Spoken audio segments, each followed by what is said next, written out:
Bueno, el día de hoy vamos a hablar de anemias, donde vamos a hablar de las anemias, donde se pierden o se destruyen glóbulos rojos más grandes, más rápido de lo que se fabrica. Y vamos a hablar la anemia, su clasificación, qué es la hemólisis y sus datos de laboratorio, las hemólisis intrínsecas, las extrínsecas, la anemia hemolítica, etcétera, etcétera, etcétera. Es un tema complejo.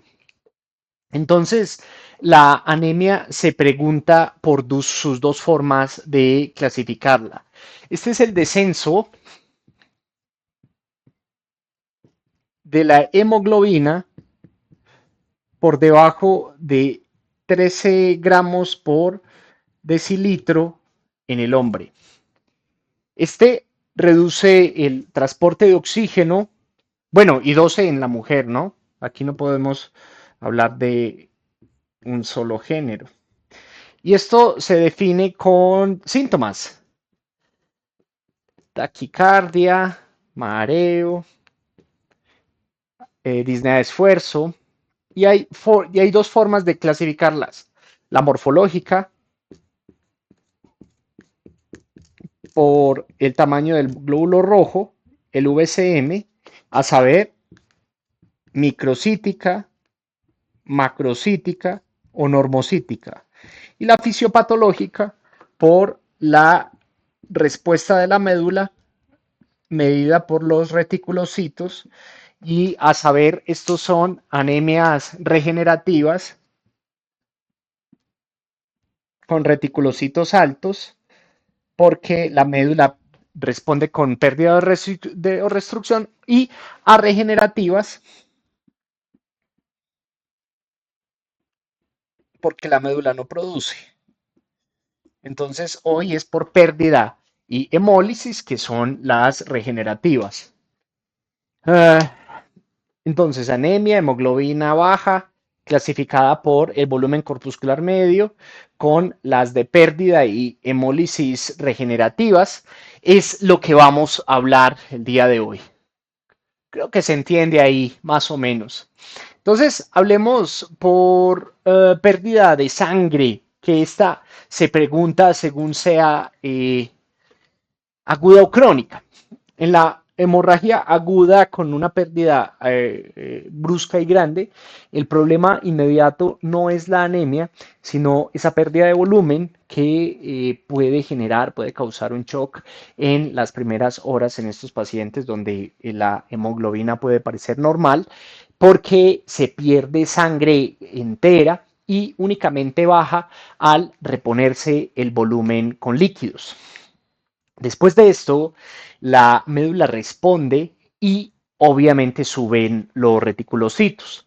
En la hemorragia crónica propiamente dicho, una pérdida pequeña y mantenida, como el sangrado digestivo o las reglas abundantes, el cuerpo compensa el volumen directamente, pero se van agotando esas reservas de hierro.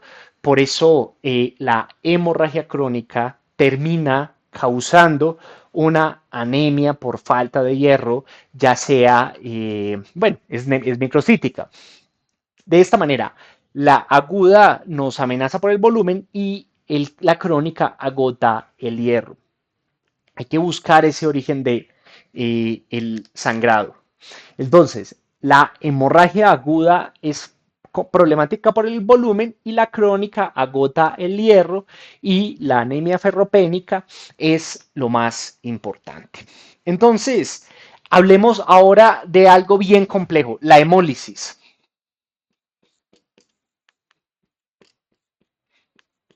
Esto se pregunta por el mecanismo y sobre todo por el laboratorio. La hemólisis es la destrucción del glóbulo rojo antes de tiempo, es decir, antes de los 120 días, donde si la médula no alcanza a reponerlos, aparece anemia. Y el laboratorio de la hemólisis es muy, muy importante, es de altísimo rendimiento. Qué pena, yo no estaba aquí, no estaba compartiendo. mm, suben los reticulocitos porque la médula fabrica más, sube la bilirrubina indirecta,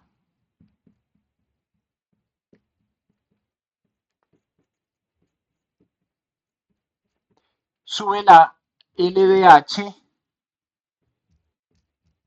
que viene de los glóbulos rojos, glóbulos rotos, y sube la aptaglobina.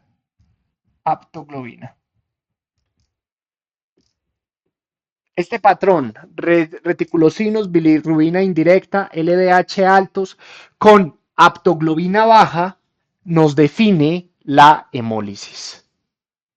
Y según donde ocurra, puede haber hemoglobina en la orina. Entonces, hemólisis con reticulocitos, bilirrubina indirecta y LDH altos y aptoglobina baja es la clave de o el quick de el asunto.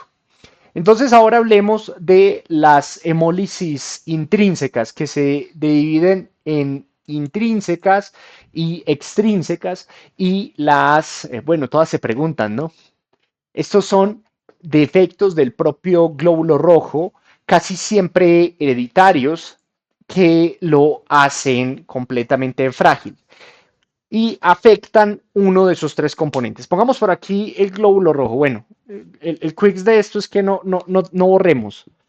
Entonces, en la membrana, esferocitosis, donde se vuelve rígido y se destruye en el vaso. Y las enzimas como el déficit de glucosa 6 fosfato deshidrogenasa, que deja el glóbulo rojo con crisis de hemólisis desencadenadas por infecciones, por estrés oxidativo, ciertos fármacos o las habas. Digamos que aquí esto es un 6. Y las hemoglobinopatías, como las drepanocitosis y talasemias que vamos a ver aparte. Esos defectos intrínsecos, salvo excepciones, son hereditarios. Entonces aquí voy a poner membrana. Entonces, la hemólisis por defectos intrínsecas de la membrana, las enzimas o la hemoglobina, casi siempre hereditarias, son muy importantes. Ahora hablemos de las hemólisis extrínsecas.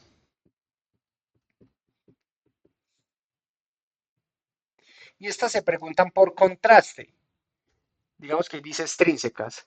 Aquí es normal, pero algo externo lo destruye y suelen ser adquiridas. La más importante es la inmune por anticuerpos contra el glóbulo rojo, pues que vamos a ver aparte. Otras son mecánicas, donde el glóbulo rojo por ejemplo, una válvula cardíaca al pasar los vasos o microtrombos como en la coagulación vascular diseminada o la púrpura trombótica trombocitopénica, donde hay esquistocitos, que es un dato muy claro de la hemólisis mecánica. También hay hemólisis por infecciones, por ejemplo, la malaria, que destruye los glóbulos rojos desde dentro por venenos y con agentes físicos y químicos. Entonces, hemólisis extrínseca por una causa inmune, mecánicas con esquistocitos o por infecciones por la malaria son algo muy importante a este respecto. Hablemos de la anemia hemolítica autoinmune. Esa causa inmune de hemólisis es muy importante porque se pregunta por la importancia de esto y la prueba diagnóstica.